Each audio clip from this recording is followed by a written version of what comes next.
त्रिपुरारी त्रिपुरांतकारी भानु शशे भूमि सुतो बुधश्च गुरुश्च शुक्र शनि राहु केतव कुर्वन्तु सर्वे मम सुप्रभातम। श्री गुरुदेव दत्त श्री स्वामी समर्थ। सुप्रभात मंडळी, अध्यात्म कलियुगातल्या चॅनलवरती मी वैदिक ज्योतिषी गणेश शास्त्री शुक्ल आपल्या सर्वांचे स्वागत करतो।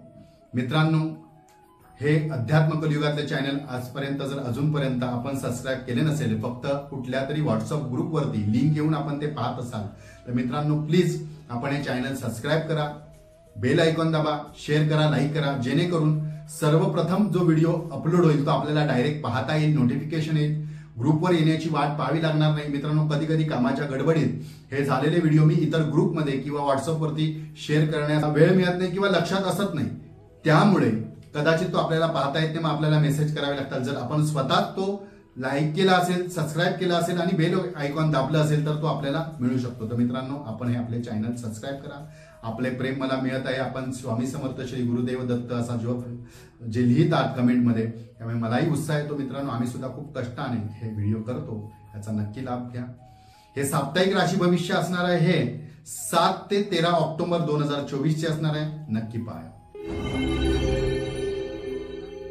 7 ऑक्टोबर ते 13 ऑक्टोबर 2024 साप्ताहिक राशी भविष्य मिथुन राशी। या सप्ताहामध्ये आपण हटवादीपणाने किंवा मनात घेऊन संकल्प करून ज्या ज्या गोष्टी पूर्वार्धामध्ये पूर्ण करण्याचा प्रयत्न कराल त्याच गोष्टी व्यवस्थित होतील, अन्यथा होणार नाही। असे मी का म्हणतोय, जर आपण पुढे ढकलू, नंतर करू, नंतर पाहू, नंतर करता येईल अशा आशेवर असाल किंवा नंतर कोणतरी येऊन व्यक्ती ती आपली कामे पूर्ण करेल किंवा आपल्याला काहीतरी मदत करेल, अशा जर आपण आशेवर असाल तर ती अपेक्षा भंग होऊ शकते, अशी अपेक्षा ठेवू नका।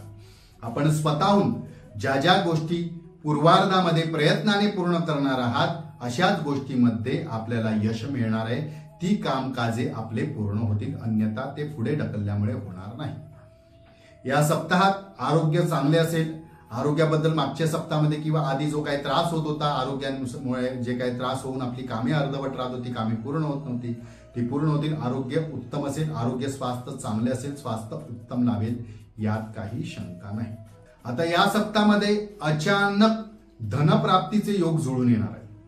तर ते कसे, तर एखाद्याकडे पैसे गुंतवलेले होते, ते इतके दिवस मिळत नव्हते किंवा ओढाताण होत होती ते मिळवण्यासाठी, तर अशा काही गोष्टी आपण सध्या सोडून दिल्या होत्या, पण त्या स्वतःहून व्यक्ती येऊन ते आपल्याला पैसे देतील किंवा त्या संबंधित असलेल्या अडचणी जे निर्माण झाल्या होत्या त्या व्यक्ती स्वतःहून त्या अडचणी दूर करतील आणि आपल्या आर्थिक संबंधित ज्या काही अडचणी होत्या त्यामुळे दूर होऊन आर्थिक दर्जा चांगला असेल, आर्थिक अडचणी दूर होऊन पैसा हाती मुबलक असेल आणि आपल्याला तो पैसा आपल्या मनाप्रमाणे खर्च करता येईल, एखाद्याची जुनी देणी होती, कर्ज होतं ते फेडता येईल किंवा आर्थिक नियोजन चांगले करता येईल। तर आर्थिक बाबतीत ज्या काही अडचणी होत्या त्या अडचणी या सप्ताहात चांगल्यापैकी अचानकपणे, अचानक याचा म्हणजे लक्षात आला असेल विषय की या मनात नसताना त्या पूर्ण होतील, त्याचा लाभ होईल। जुनी वसुली होईल, येणी वसुली होईल, कोणी द्यायचे होते ते पैसे सुद्धा आपल्याला मिळतील। आता काय होणार आहे या सप्ताहात, जर कदाचित किंवा पुढे आपण प्रवासाला जाणार असेल किंवा प्रवास योजना नियोजन केलं असेल मित्रमंडळी बरोबर, कुटुंबासोबत, तर यामध्ये थोडासा आपला प्रवासासाठी अतिरिक्त खर्च होणार आहे।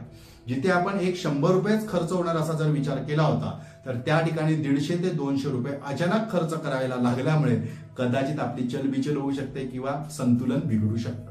तर याचे नियोजन आपण आधीच जर केले, आपण एखाद्या प्रवासाला किंवा यात्रेला जाणार असाल तर त्या ठिकाणी आपण आधीपासूनच जर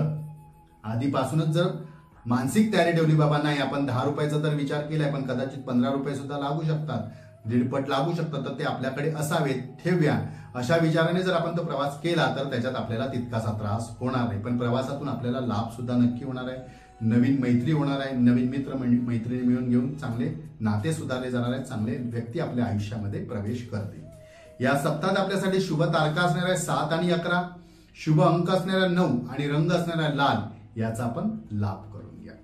आपल्या राशीप्रमाणे आपल्याला जी ह्या सप्ताहामध्ये रेमेडीज करायची आहे, तर आपल्याला माहिती आहे की सध्या आता नवरात्र उत्सव सुरू आहे आणि नवरात्र उत्सवामध्ये आपण ज्या ज्या काही दैवी उपासना करतो त्याचा आपल्याला लाभ होतो।